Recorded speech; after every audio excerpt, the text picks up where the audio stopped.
Okay. But I am interested in the whole, like, what are you doing? You're asking observing, you're measuring. You're observing it with your finger, and you're measuring it. These days, I'm no kidding spending somewhere around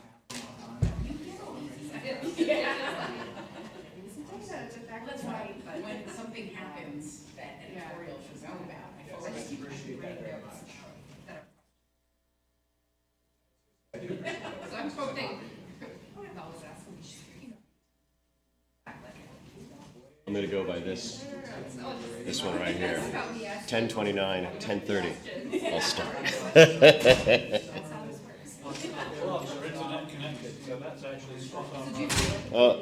That one's connected to.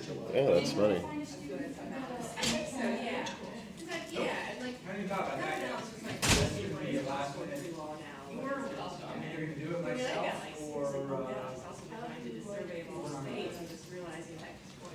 All right, folks, good morning. How's everybody doing this morning? Good, I hope. Good. My name is Colin Starger, and I'm a professor at the University of Baltimore, and I'm also the principal on the Supreme Court Mapping Project. And today, I want to talk to you about, let's say, a very important sub-project of the overall Supreme Court Mapping Project, which is this tool, the Supreme Court Citation Network tool, that I developed in collaboration with the Free Law Project out in California. That's Mike Lissner and Brian Carver are the principals there.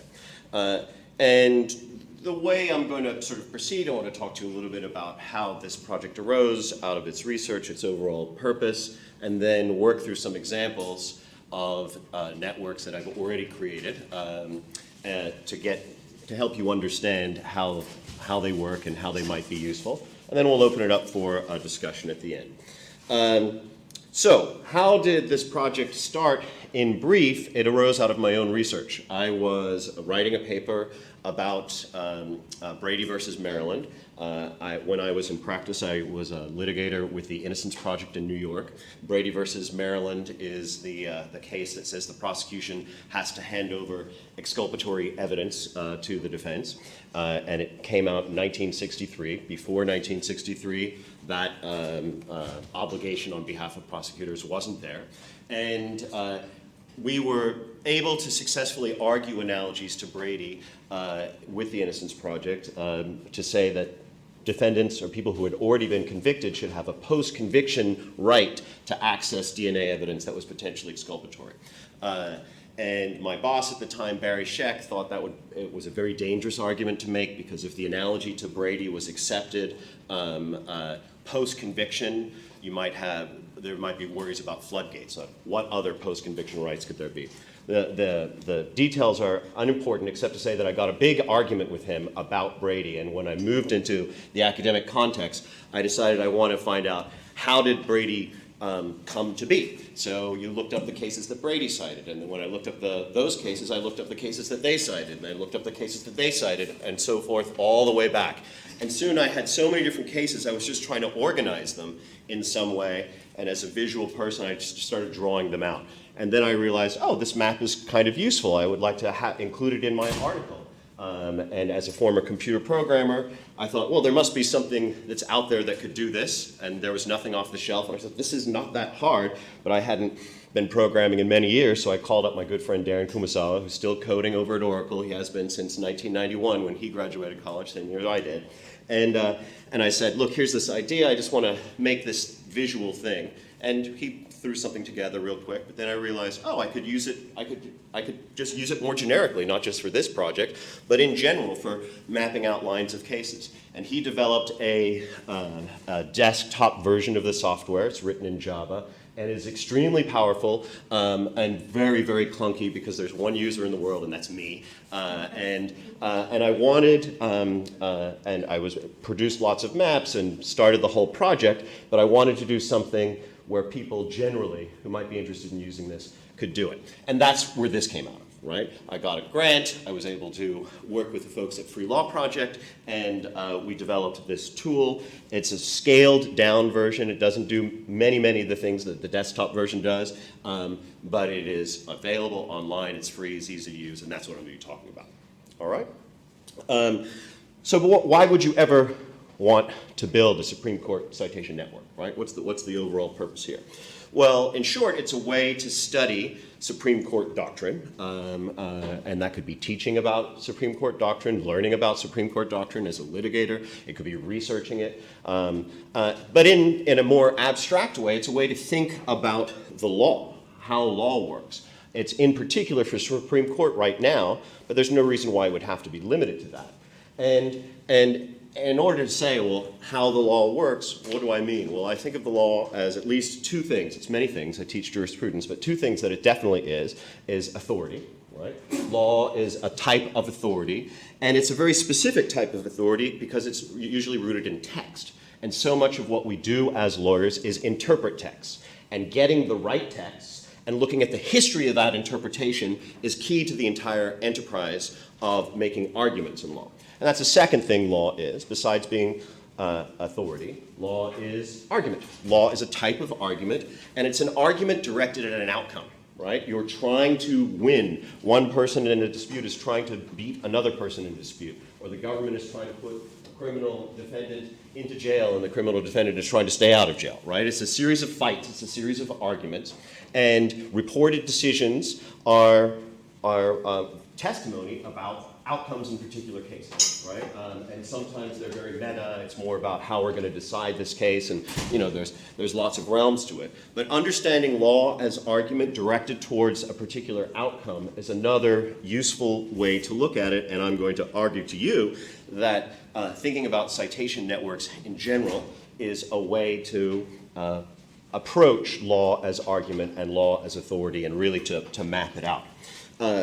So often in legal argument, you have a proposition that you are trying to assert or deny, and you look for that proposition in authority, right? And then you look for all authorities that have discussed that proposition, and often there's, just like the chain I discussed with Brady, it goes back and forth, and those are often thought of as lines of cases, right? We can also think of those as networks of cases, right?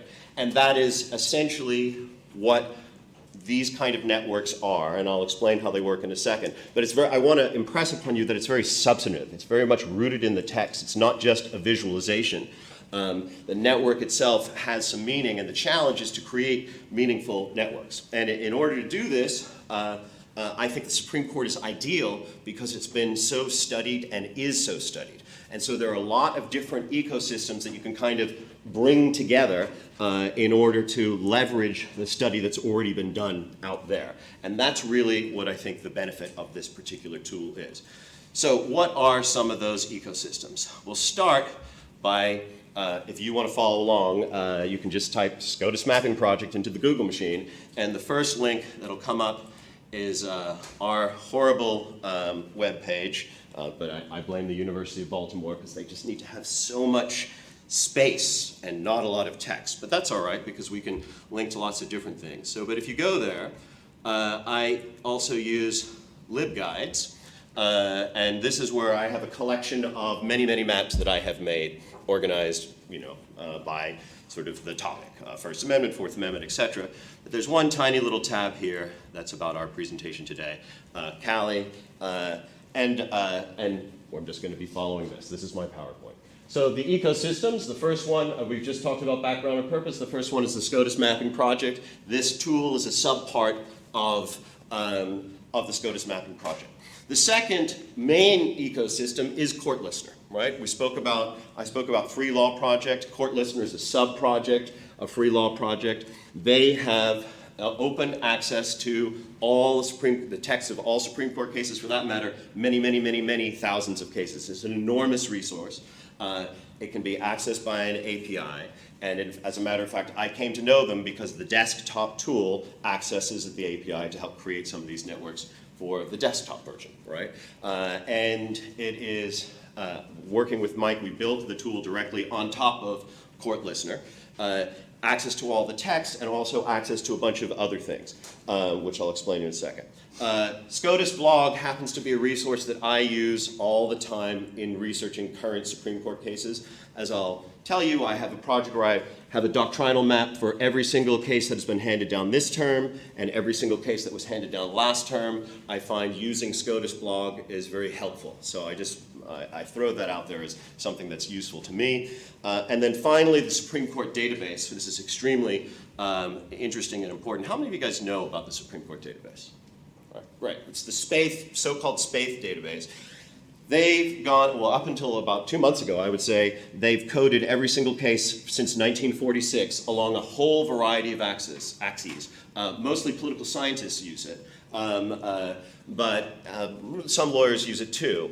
Not all of their coding is agreed upon. However, it works about 98% of the time or 70%, who knows, a good percent of the time. And the main coding thing that I'm interested in is they code outcome, right? They code the outcome of every single case, who wins, who loses, and they code it according to something that I'm going to say it, and you're going to have the wrong impression of what it is, but I'm going to say it anyway, and then I'm going to explain what I think the right impression is. It's liberal or conservative. Every case gets, its outcome is coded as liberal or conservative, and that's as to judgment. That doesn't mean liberal politically or conservative politically. Just think of it as one direction or another, and then depending on the particular doctrinal domain, that has some meaning, right? So places where your intuition might be right, if it's a criminal defendant, a Fourth Amendment case, and the criminal defendant wins, that's considered liberal, right? If the state wins, that's considered conservative, right? But when you get into First Amendment, if the person asserting a First Amendment right wins, that's considered liberal, but by that, maybe Citizens United might be considered liberal. You see what I'm saying? Just think of it as a way to understand outcome, and it becomes useful later. All right, so those are going to be the domains that we look at. Now let's just start talking about networks so you get an idea. All right, so forgive how clunky and silly this looked. In the last year, I've started to try to get back into computer programming, so this is a tiny little thing that I just made myself. But what I've done, and anybody can do this, is I've embedded a map from the site that we're going to look at in more detail, and just use it as a way to, that's a typical way that you can use the software, is by embedding it in your website or blog or whatever you want. This is an end product. So this is a particular map. I'm not sure how many of you guys heard about this Yates case. The Yates case, I think it was handed down last term, 2015, yep. And this was one where somebody threw away a fish. He was basically fishing and impermissibly threw away the fish, and they were prosecuted under the Sarbanes-Oxley Act, which is usually for a white-collar crime, for destruction of a tangible object. Right? And it went all the way up to the Supreme Court to decide whether a fish could be a tangible object under the Sarbanes-Oxley Act, right? And in the end, they said that they couldn't, but it was ultimately a statutory interpretation case. That's important because that's one reason why this network is so small. So just to explain some terminology, Yates, every map, the x-axis is just chronological. And every network connects the latest case, which in this case is Yates, to an earliest case. Every network works that same way. You have the latest case, and then you have what I call the anchor, right? So in the green line represents what I call a 1-degree connection. Yates directly cites Deal, okay? But the tool automatically picks up to 3 degrees, right? So a 2-degree connection is in red, right? Alley I call a 2-degree case because Yates cites Alley, but Alley in turn cites the network anchor, which is Deal. Okay, so those are the 2-degree connections, and we've got 3-degree connections in there as well, which are oddly, I didn't work through it, but oh yeah, you can't see it. there would be a purple line. Yates cites alley, alley cites small, small cites deal. So small and Alvarez-Sanchez are 3-degree cases, right? So that's the way that it works. Now, why did I choose that as an anchor? I wanted to emphasize to you that these are substantive cases. Well, there's different ways that you can look at it. If you were just to look at the original opinion,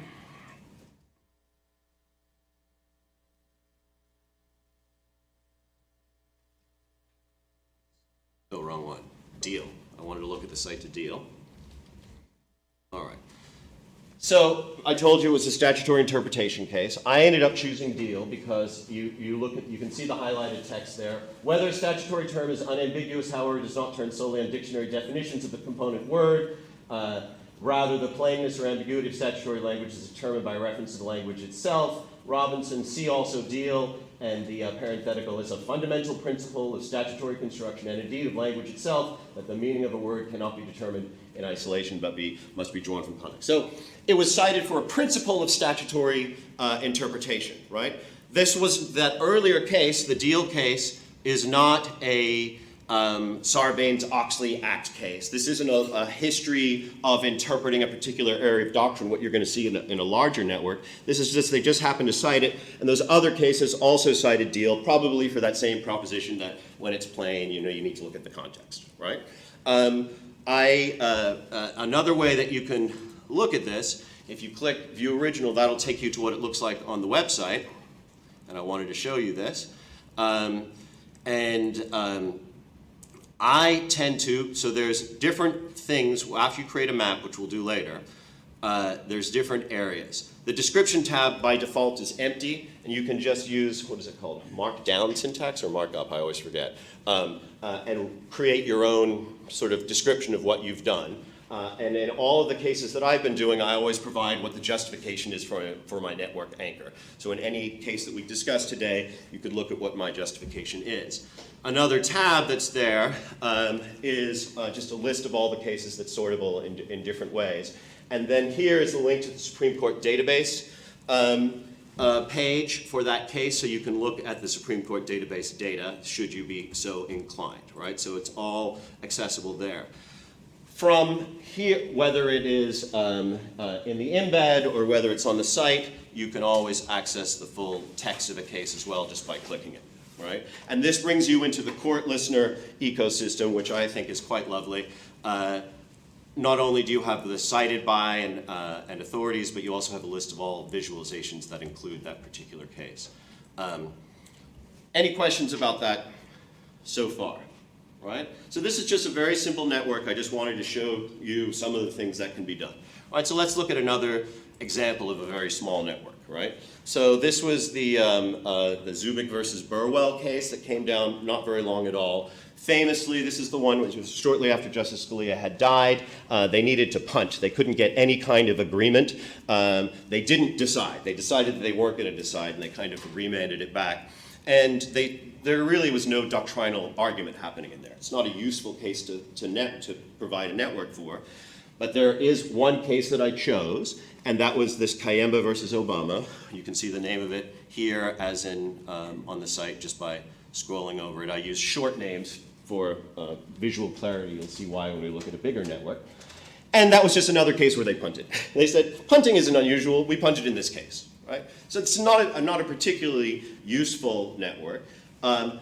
Using network analysis isn't going to be useful in statutory interpretation cases generally. It's not going to be useful in cases where there's not a big history of interpretation. It's going to be more useful in big areas of doctrinal argument, like the 14th Amendment, like what we'll see in our exploration of the big networks. Okay? All right, so these are just some other, examples of small kind of network cases. Don't need to explore anymore because let's go on to the big stuff. All right. So big networks. Now we're starting to go into the area that's more, let's say, useful for this tool. This is where there's been a lot of argument. It's so useful, it's almost, I deliberately chose ones that are huge, that are difficult to read, and often what you'll end up doing is decreasing the number of degrees in order to go through it, right? This case, Welch versus United States, was about whether a case called Johnson should be retroactive, should be legitimate retroactively, right? Whether it should have a retroactive application. And the anchor case is Teague, which is an extremely important case in the realm of understanding retroactivity. In fact, basically Teague defines the rules, and all these other cases are somehow citing back to Teague. I mentioned SCOTUS blog. Often I kind of, in all of the cases that I'm doing in my ongoing project, I always link to what the holding of the case is and the particular judgment as well. I've literally read every single Supreme Court case that came down this term and last term, but you just can't read it, right? You can't read the whole thing. I'm just looking to find the network anchor, often using SCOTUS blog as a helpful way to do that. And indeed, the whole idea of using citation networks is a way to it's like computer-assisted reading, right? It can find the relevant cases for you, and you find ones that are the most cited, were often ones that you might need to read, etc. So this is just another kind of step in that ongoing process. So this is, how many cases within that? 3-degree cases there, total number of 44 cases. I like looking at the network age because this is pretty dense. 27 years is not a very old network. We'll see when we look at some of the other ones, but there's been a lot of action. Teague came out and everybody cited to it. All right. Let's look at another case. Obergefell, of course, the same-sex marriage case, right? I chose Loving versus Virginia as an anchor on that. That was the case that struck down the Virginia's bans on interracial marriages, an important precedent in that case. Obviously, you can choose different, you can make as many of these maps as you want. You can choose different anchor cases. I based my choice on what I think is going to pull in a nice, sort of rich picture of the doctrine at issue. In this case, it's 14th Amendment doctrine. This is a 48-year-old network with 68 cases. Welch was a criminal retroactivity case. You see that's going to have a lot of cases in it. Obergefell, of course, was 14th Amendment, and now this is a takings case. This was the Raisins taking case, again, just relatively recent, came out. Penn Central, very important early analysis on takings, a very dense network there. And I'm just going to show you one other because it's important to understand the limits. So performance on this, there were some compromises that we had to make. Court Listener has one database for all of their court cases, right? They don't keep a separate Supreme Court database.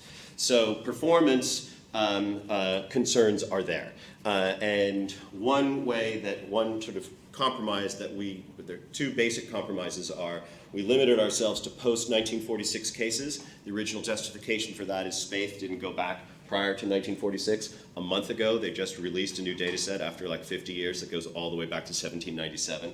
So I haven't figured out what to do. They also did it with zero fanfare. I guess if you have a big NSF grant like they do, they don't announce it. If I had just suddenly made my entire collection that much larger, I would hire a skywriter. He said nothing about it. But we're still living with that compromise. And the other one is that if there are more than 70 cases get pulled in, we're going to just drop the 3-degree and just show the 2-degree cases, right? And that's what happened with this case, right? So Rodriguez is the dog sniff case. Is that a search under the 4th Amendment? I'm linking that back to Terry, probably, yeah, back to Terry, and which was all the way back in, Terry's a 1968 case. So that's almost a 50-year-old network. There have been a lot of cases that have cited Terry in the last 50 years, right? Way more than is worth showing on this network, so it just kicked it down to all the cases that Rodriguez cited that in turn cited Terry, which is kind of remarkable in itself, right? There's 21 cases that it cited, and by the way, it's flat. It looks at majority opinions, concurring opinions, dissents are all included as one. Right? In my original work, the desktop version, I'm very carefully separating out dissents and concurrences from each other. That task is too difficult to fully automate at this moment quickly. This was the easy reach, right? So between all the majority and concurring opinions and dissenting opinions, a remarkable 21 cases were cited that in turn cited back, right? So obviously, a choice of case that cites a lot of other cases is going to be important in constructing a rich network, right? You can do this, by the way, here or online with, you can just change it to 2 degrees if you want, right? And often I do that if I'm trying to simplify it, trying to find the most important cases, right? All right, yes, question? You mind a question before you go? No, not at all, please. Shepard's Shepard's might have links between cases in which there is not an explicit cite, right? I don't know if Shepard's does.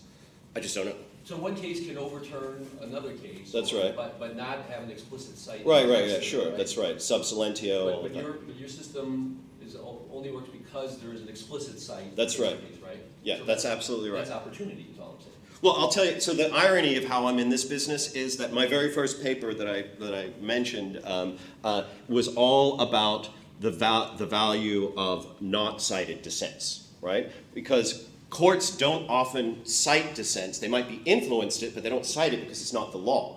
And you can actually draw connections to them. Perhaps the most famous example is Holmes's dissent in Lochner, which, like people read in law school all the time. It's understood that West Coast Hotel was essentially adopting his reasoning. West Coast Hotel didn't cite Holmes's dissent in Lochner, and in fact it didn't get cited in any Supreme Court case for another 40, 50 years after that, right? But that doesn't mean that it didn't exert any influence. And I designed that original software to use dotted lines to connect uncited dissents to argue for their influence, and now I've gone and junked that completely, and I'm just using citation networks. So yes, I'm well aware of that exact thing that you're talking about. I'm sure you.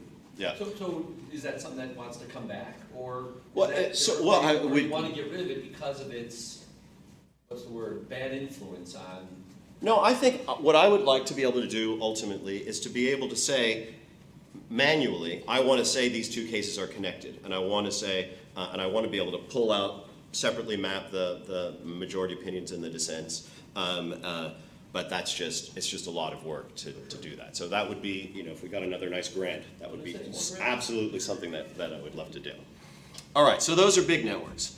Now let's talk about where I think this thing can be really useful. And I should say, I'm thinking about dissent. But how do you think about dissent if you're not actually mapping the dissent separately?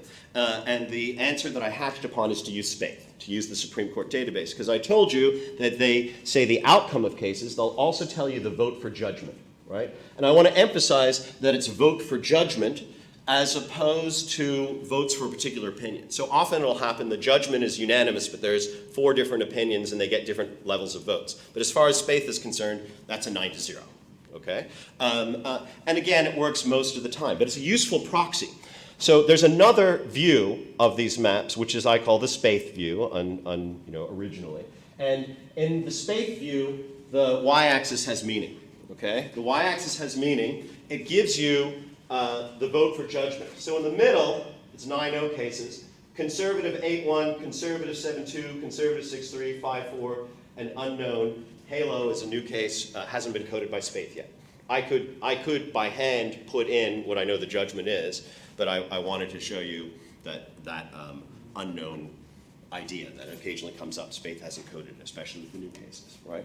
So what we can see here is a network, and then liberal, Spaeth coded liberal, 8-1, 7-2. Something that's in the middle is a case where there's a lot of consensus, right? And I call that consensus a low degree of dissent. So if we were to go, I'll explain all of it quickly. If we were to go back to the, on the website, there were different tabs. I talked about description, I talked about cases. There's this analysis tab, and the analysis tab gives the degree of dissent. It's very simple. If it's a 9-0, there's no dissents. It's a 0 degree of dissent. If it's a 5-4, that's the most dissent you can have on judgment. That's a 1 degree of dissent. And then it works out nicely with 9 members. You just multiply the number of dissents by 0.25, right? So 0.25 is essentially an 8-1. A 0.5 is a 7-2, and 0.75 is a 6-3, and a 5-4 is a 1. And then you can average it for the whole network. right? And that gives you the degree of dissent for the whole network. And it is remarkable to see a degree of dissent of a network of any size at 0, right? And it's only going to be in certain uncontentious areas, right? This is a patent case, right? Patent, a lot of intellectual property cases, as we'll see, a lot of cases on jurisdiction, they don't argue with each other very much. There's a very low degree of dissent. Spaeth has coded one of these cases, Martin, as conservative, and coded the other ones as liberal, but to my mind, it doesn't mean much. Conservative, liberal doesn't mean much, or outcome doesn't mean much when the judges basically agree on everything. If you were to look at Halo, you would also see that it was an 8-0 judgment, right? 8-0. I always multiply by the number of dissents, so an 8-0 is the same as a 9-0. A 7-1 would be the same as an 8-1, right? Just in case there's recusals or whatever. That's the choice that I made, just for simplicity. So what other kind of networks do you see that have a low degree of dissent? This is a jurisdiction case, right? It's pretty old. It goes back all the way to 1951. It's not a tiny network. It's a seven case network. And again, most of the time on these jurisdictional questions, the justices agreed with each other, right? 9-0s.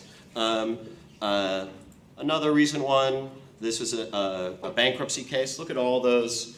For whatever reason, this bankruptcy was coded as conservative. I don't know what that means. Oh no, this is an appellate jurisdiction case. Pardon me. I love this case, right? In appellate jurisdiction, if there is no appellate jurisdiction, it's coded as conservative. If there is appellate jurisdiction, it's coded as liberal. For whatever reason, that's the choice that they made. And this is about interlocutory appeals. I teach this in civil procedure. So in all these cases, could we get some interlocutory appeal? The answer is no. The answer is no. But they agreed all down the board that the answer is no in all of these appellate jurisdiction cases, right? And then this is my personal favorite. This is essentially the same kind of doctrine as another appellate jurisdiction doctrine. I mean, that is striking to me. After Cohen, which is the anchor to this, which was a fairly controversial case, the law totally settled. The law of these particular kind of interlocutory appeals totally settled after that, with a couple of cases that you can see that did cause controversy. So, for example, whatever it was, 2006, I think, that Hone case, that was a 5-4 decision. So, but mostly they agree, right? By the way, you can redo the view so it's chronologically accurate. Normally, my standard is just to have kind of a schematic view for spacing, but if you're interested in looking at it over time, you can change the view that way as well. All right, so let's now go to high dissent networks.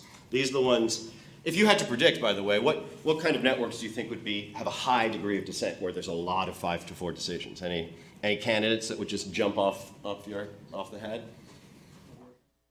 Yeah, I think abortion would. We could look at maybe we'll put that on our list for when we actually make one of these networks. I'll tell you two that are absolutely true is voting rights, anything to do with the Voting Rights Act, and the death penalty, all right?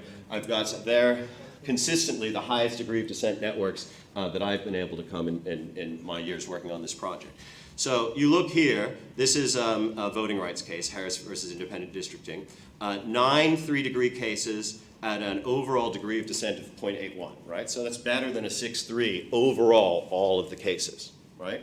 Then if you look at Carr, death penalty case, this is a depressing death penalty case. Look at, the degree of dissent is quite high, 0.9. It's extraordinary, really. So it's a very, very divided court.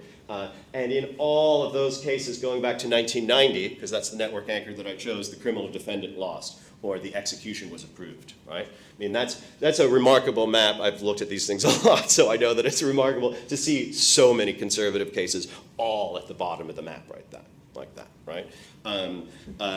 And then we can look at, I think this Alabama Legislative Black Caucus, another Voting Rights Act case. You can see very, very contentious 5-4 cases, again, just going back to the 90s, all along the bottom, but every once in a while, a very contentious, liberal decision, right? And so In this, Spaeth is going to code a challenge to the Voting Rights Act, or that there was no Voting Rights Act violation would be a conservative decision, that there was a Voting Rights Act violation would be a liberal decision, right? Another death penalty case, so you can, again, see it's very, very split, right? So this is the best way that I'm able to approximate dissent right now and account for that, right? All right, so any questions about how the overall, hopefully it gives you a flavor of what you can see with these things, right? How you can use them. My idea now is just to talk about some of the projects that are ongoing using this, and then actually go ahead and we can make a network. Any questions? All right, yes, John. Yeah, it might be a little bit outside, but what about connecting other networks, like drafting histories of legislation or of fundraising of congresspeople or something like that? Yeah, well, people do that. The networking, applying network theory to solve these kind of problems is very big right now. There's a software package, Neo4j, that's rising in popularity, and it was used to sort through all the Panama Papers, right? They used all, and coding it up and doing it, that can definitely, it's a great thing to do. That type of network, this is different. I'm using, using a traditional XY axis is not how those kind of networks work. You've seen them. They're much more sort of clustered, and it's very. So I'm interested in that stuff, but the reason why I keep my focus right now, laser-like on the Supreme Court, is because of Spaeth and because that I can get some meaning by applying their stuff, as opposed to it just being an interesting and pretty picture. Which, I mean, those interesting and pretty pictures can help and facilitate analysis, especially if they're connected to the underlying things, right? But this is a slightly different project than that, right? So it's different from the other visualizations that you see out there on Fastcase or Ravel, and I love Fastcase and Ravel, but they're not trying to approximate substance in the same way that I am. Yeah. Probably going to get to this when you get to make your own. Yeah. But I'm sort of wondering how well, I tried to give you a sense of it in walking through some of these particular ones, but it always starts with the text, right? It always starts with the text and the proposition that I'm interested in, right? So if I am interested in a point about appellate jurisdiction and whether there's appellate jurisdiction, I read through until I find a case that seems to either they come back to again and again, or it really seems to justify the result, right? And my solution is, if that's the right word, on any case that I'm doing, I make it my habit in the description field to provide a quote that justifies my choice of anchor, a quote from the original case, right? So in this one, I just chose it at random equal protection redistricting. The holding, according to SCOTUS blog, was, I'm going to read it here, the federal district court did not err in upholding Arizona's redistricting plan because the plan's population deviations, it just gets into the specifics. And then Harris is as the most recent endpoint. Brown was chosen based on a textual analysis, and it's cited in this way. And you see, because the second sentence, because the maximum population deviation between the largest and smallest districts is less than 10%, the appellants cannot simply rely upon the numbers to show the plan violates the Constitution. See Brown, right? So to me, if you want to know why I chose that, I give you, and you're free to say, I don't like that choice, right? And you can make another map with a different choice, right? Or I'm actually not interested in that proposition. I'm interested in this proposition, right? And the obviously, the chance, when it's a 2-degree connection, the chance that the 2-degree cases are citing back to the anchor case for the same proposition or a similar proposition is higher than when it's a 3-degree, right? Any case will have lots of different propositions, right? This is where Sarah's talk on topic modeling yesterday would come in. If you could run a topic model on all the cases that are in the network, then you could sort of see what they're about. There's no doubt that in that, Obergefell map that I showed you, there's a lot of cases in there that aren't, just 14th Amendment cases, right? In some of those giant networks. You know, I could click on any one at random and just see what it's about. I don't know. 1983 Buddhist Texas prison case. I don't know, probably doesn't have anything to do with marriage, probably doesn't have anything to do with, you know, intimate rights, but there probably was, either because it's 1983 or because there's underlying 14th Amendments in there. So it's a good question, and it's kind of the art of the entire thing, but it's essentially a process of going through and seeing what happens, making your different choices. All right, so any other questions? So my ongoing projects, as I said, 2015 term, and there's a 2014 term. It works exactly the same way. With the case, the link to the visualization, when it was decided, the law that's at issue, and all of these are sortable. So you can, you know, that happens. This term they've decided 6 amendment cases already. It's kind of interesting. This year, I've also started to track in this table where no precedent was cited at all. And obviously you can't create a network when there's no precedent cited at all, so there's no link to it. So I linked to just to the opinion. This was the Friedrichs case, which would have been the Blockbuster Union case, but Scalia died, and it just was affirmed by an equally divided court. One-line opinion. Obviously, you're never going to create a network out of that. There's no citations at all. The anchor, when the anchor was decided, the network age, the number 3-degree cases, the 3-degree degree of descent, the number 2-degree cases, 2-degree degree of descent, and sortable on everything. This is how I ended up creating just these little sample networks.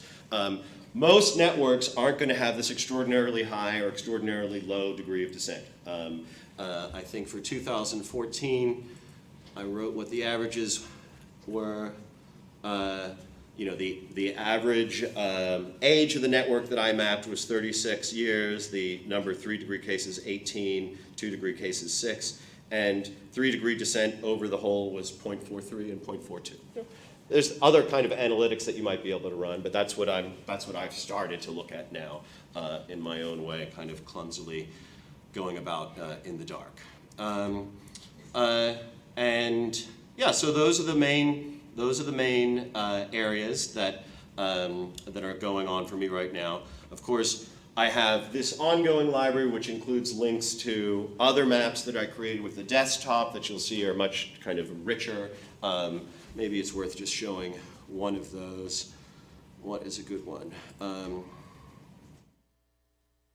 Yeah, so this is what one of the old maps looks like. You'll see the y-axis is the number of votes that an opinion receives, right? So everything below the dotted line is a dissent or a concurring, a separate opinion, essentially. And this, you know, I've got those dotted lines are representing connections that I make as the author, but are not justified by a citation, etc. So there are other kinds of maps that are out there. Again, not what I'm focusing on this talk, but as part of the overall project. All right, so let us, without further ado, go to making your own. All right, so this is where we talk about how to use the software. You just have to have a username and password. You get it in about 2 seconds. It's free. There has, you know, more integrity than is possible. Nothing is shared. It's all good. So I encourage you to do it. So you basically have to. The only thing that you need 100% is the name of the case. One case. From there, it can do a lot of work for you. You can also know the other one, but we need a case. Do we want to do Roe v. Wade? That's a one that will show some limits of the software, but we can choose anything else. Does anyone have a case that they want to look at? You don't have a favorite Supreme Court case post 1946? How about McCleskey versus Kemp? I hate that case. You guys know that case? That is the one where the Supreme Court said that, yes, you've shown to us that Georgia's death penalty system is systematically racist, but because you can't show it in this particular guy's case, Mr. McCleskey, we're not going to give him any relief, because if you did that, we would have to dismantle all the systems that are systematically racist. which in Dissent, Justice Brennan said, that sounds like a fear of too much justice, which is exactly what it was. So you just you start typing in, and of course I haven't, let's just do this. Didn't test drive it.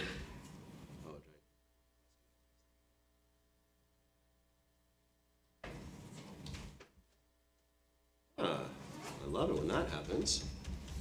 Why is it not working today?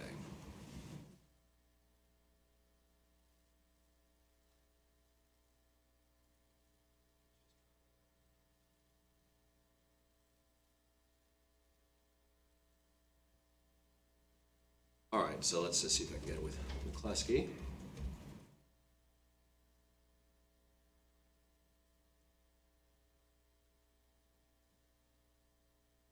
I'm remembering the name wrong. Okay, McCluskey versus Zant.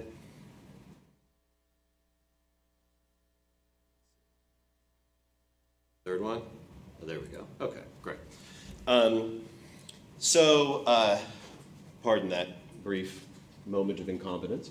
So what the tool will then do, it will look at every case that your case cites, and you can do that as your second case, or it'll look at every case that cites your first case, right? So you can select it either as the early endpoint or as the latest endpoint, right? You could just go in here on the regular search bar and just start typing in the way I did. If you just want to connect two cases randomly and see what networks connect them, you can do that, right?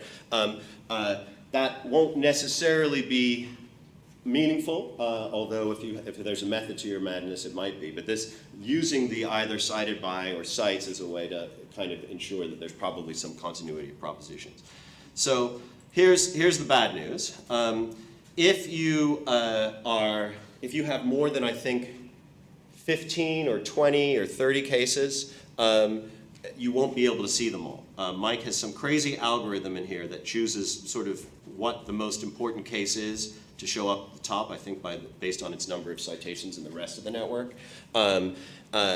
But you can't scroll through the entire list. There's ways that you can overcome that by going on the court listener site, and I showed you on the left-hand side, there's cited by and cites. You can get a complete list and you can filter it whichever way. But it's a little bit clunky, right?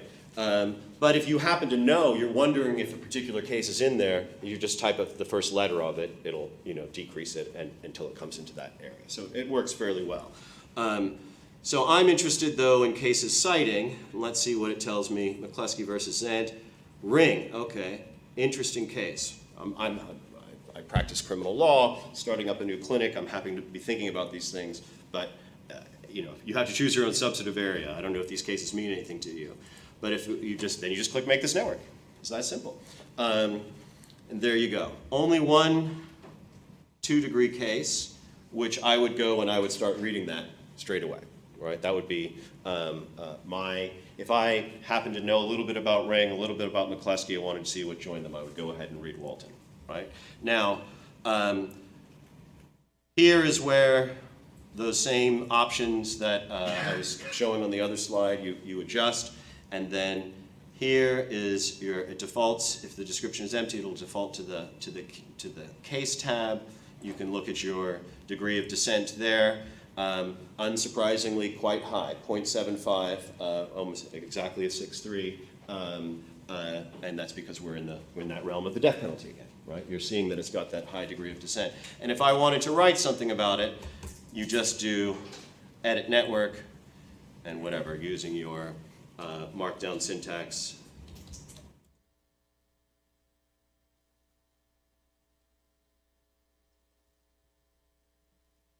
And if I happen, I don't know, I'm just going to imagine that there's a network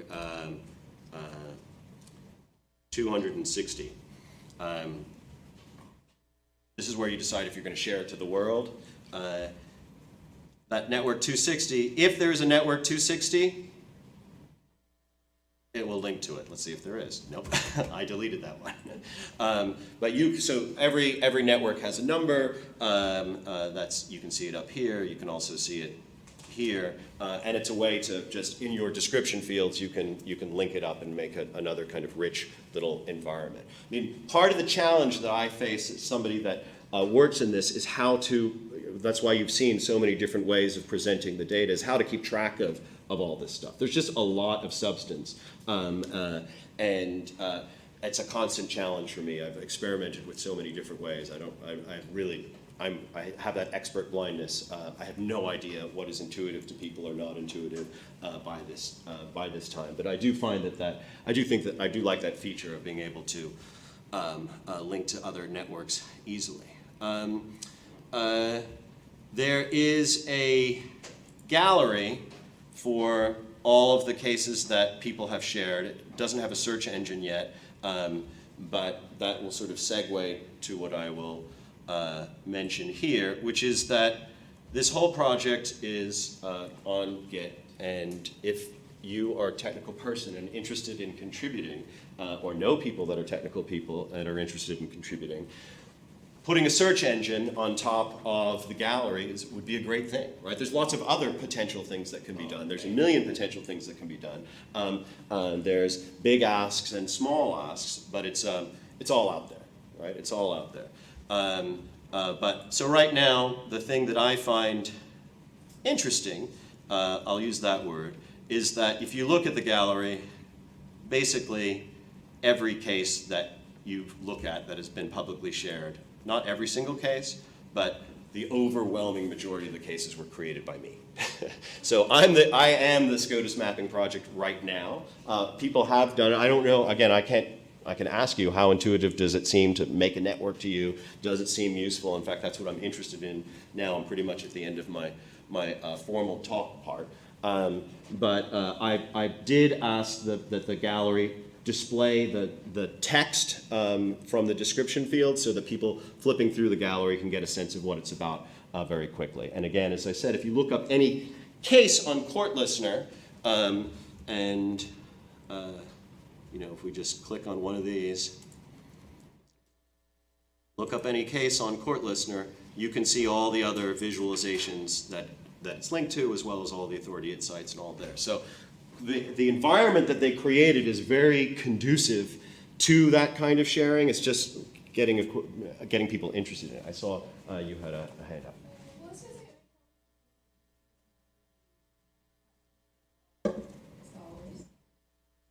Well, it doesn't have to be constitutional law. But if the Supreme Court tends to weigh in, yeah, that's right. And you can use it to, so definitely the easiest ask is for people that study the court in some way. I've used maps, and the students seem to like it a lot in my First Amendment class. There's a lot of First Amendment doctrine. And I do think that there's a potential application for teaching people how to understand this question that you and I are going back and forth about, how do you justify a network choice? I feel like there's rich learning that could happen in that space. Speaking as a person, I'm also a law professor who codes. Okay. But I'm also a constitutional law teacher. And I put all of my constitutional law material in my First Amendment course. All online.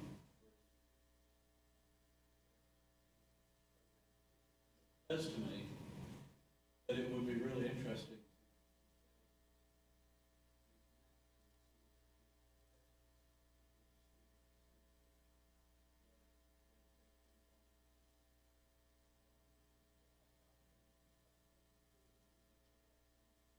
Right.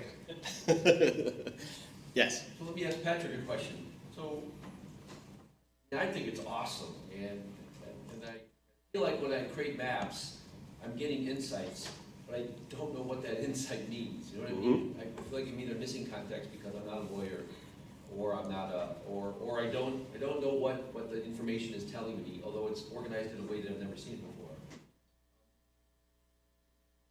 Is this something that would give law students insights that are valuable to understanding the law, or is it just pretty?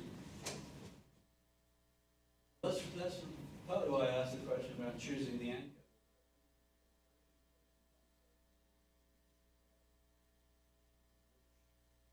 Let's see what happens when we choose a different. imperative. Like Right. Loving versus Virginia is a pretty good anchor for the Obergefell case. There are earlier cases that might.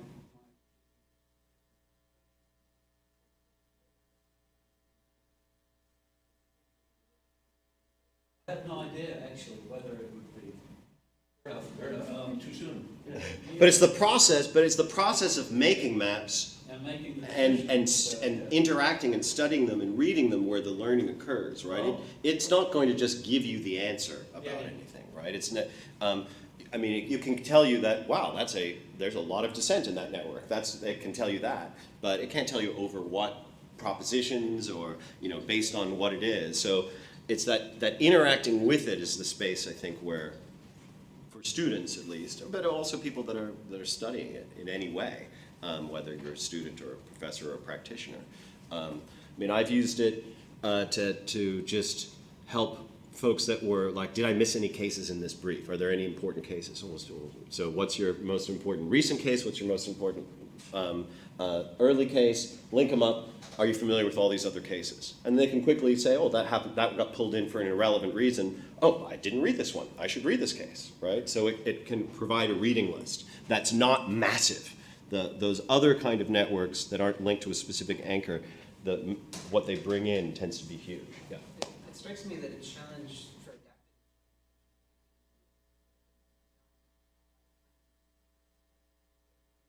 is to start from kind of an early case and build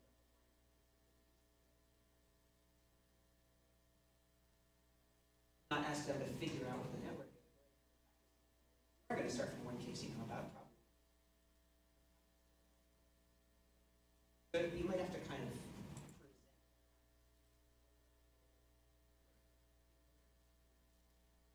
value from this kind of exploration. Yeah. And you can create little, what I'm thinking of as atlases, which are just a series of related networks in a subject area, right? So as I said, I'm starting up a new bail clinic. That involves questions around equal protection. It arounds questions around the presumption of innocence and when people can be detained. There's lots of kind of interrelated questions, none of which are captured by a single network. So I created a series of different networks. So this is about 5 types of detention, all right? So you've got kind of detention of enemy combatants. You've got people that are labeled as sexual predators, people that have been acquitted but on account of insanity. What do you do with them? And people who are in jail awaiting trial, but they're perceived to be dangerous, right? This network kind of fits, brings in some of the Salerno as a bail case. But down here, I have a series of related networks, equal access to justice, some Salerno cases, equal access to family justice. So that process of saying, well, we can bring them together, little smaller networks, and link them up to each other, right? And then, and we have a manageable reading list, right? I mean, that Obergefell is not a manageable, that Loving to Obergefell is not manageable. It's kind of a useless map in some ways. It's just too big for anybody to do anything with it. But if you can work with students or whoever it is to bring the endpoints closer together and then relate them to each other, I think that might be. So your artwork project, you showed some word clouds of like what were the popular words in 18 cases. It just made me think it would be cool to see networks that are time-based as well. So what the network looks like when you start from Oh, that's a great. base, and then a GIF that basically shows the network change and grow over time, or maybe even change and grow as justices come and go. I love that. That's amazing. So you just iterate same endpoint, just out farther. You get a series of different maps and then Few years animate out, them. next case, next case, next case. That's awesome, man. Can Let's you write write the that up? dates. Yeah. That would be amazing. Yeah. Yeah. Do you have any plans to take it back before 46? Yeah, so again, it's all kind of dependent on grants and people's time and all of that. So the space data is now available. Like, this is a revelation. So I have one grant pending, and that's near the top of the list because that's would be relatively easy. What I really would like to do is figure out a way to just take the court listener database and just suck out all the Supreme Court cases and have this whole thing running separately. I know it could be done, but I can't do it, and Mike is definitely not going to do it. So, because then some of these performance considerations would be way different. So yes, I would love to do it, but no immediate plans. I don't have the grant for it yet. Other types of metadata have key site information about why, Yeah. and also sort of the like flag information about which cases are types of metadata like that. Well, if there was what you said, I would love that, some way to understand why a case was cited, some kind of propositional based metadata. I would love. I mean, that's why it came to your talk yesterday and came to Sarah's as well, because it's that's the promise in there. But it's the challenge of natural language processing to get propositions of law out of cases is huge, and and I've seen a lot of very smart people do a lot of very interesting, smart things, but the best thing that comes out of it is still extremely basic right now. There's just no substitute for human reading. I mean, I end up using this when I'm speaking to my students, especially my 1Ls, to just talk about how important reading is, right? It's just all about reading the cases, and this can give you a reading list, but to figure out why a case is being cited, and even if it's being cited honestly, like that's what it means to be a lawyer, right? It means that's what, to be able to interpret those texts in that particular way. And so this gives you a lot of reading material, but it doesn't do the reading for you, right? And if there was something out there that could make some kind of interpretive inference for me, or at least give me a host of choices of interpretive inference and let me select the one that I think is best, it would be amazing. But it's not there yet that I've been able to access. A really quick addition.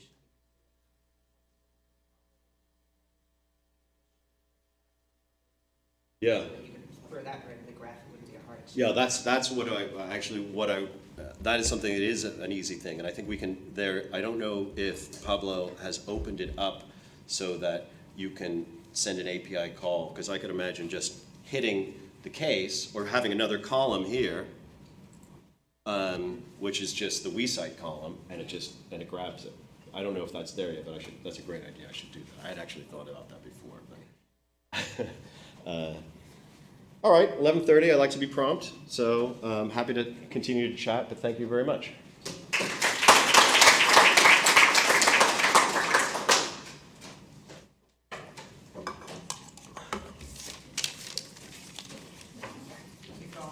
Yep. Can I put in a shameless plug for a session later? Please. If you're done? Yeah. I'm Craig from the LII. Anybody who's here because of a general interest in Supreme Court stuff, I was supposed to talk about Google Analytics later today.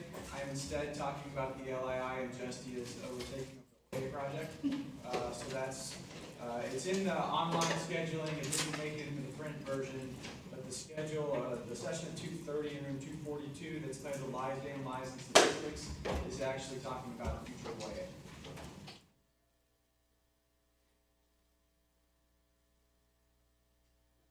Stumbled into the right room.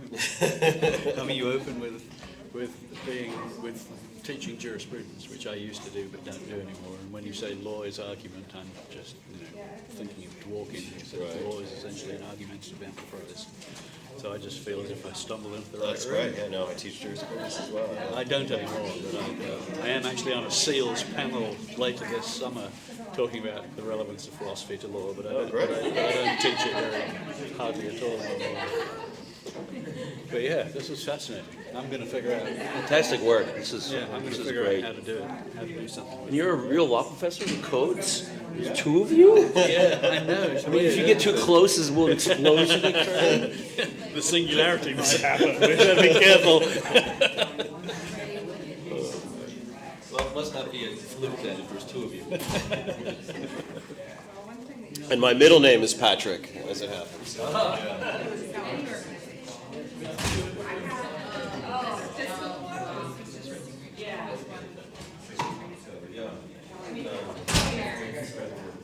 never happy.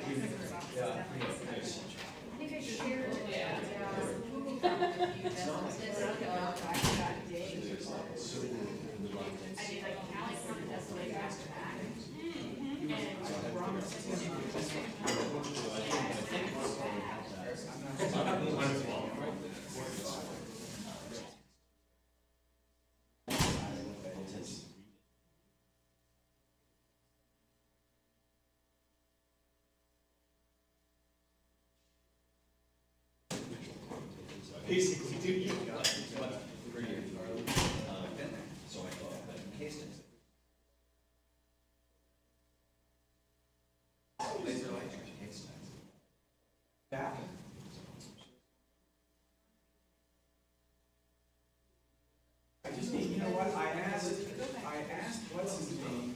You know, I want to do something that's got way out there. Oh. Yeah, post 19.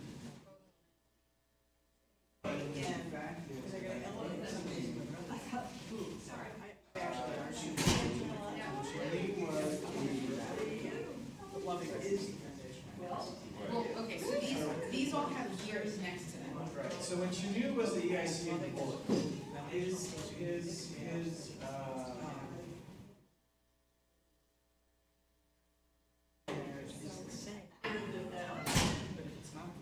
Right. That's right. that's, you shared that with me, so I have that. You should have that. Hustler magazine, I have to go. Exactly. Do you want to log in and see what Shannon has done? Oh, no, it wasn't Shannon, it's he. But he rereads it as dictating, like that's the you know, that's that evolving thing. We need different things.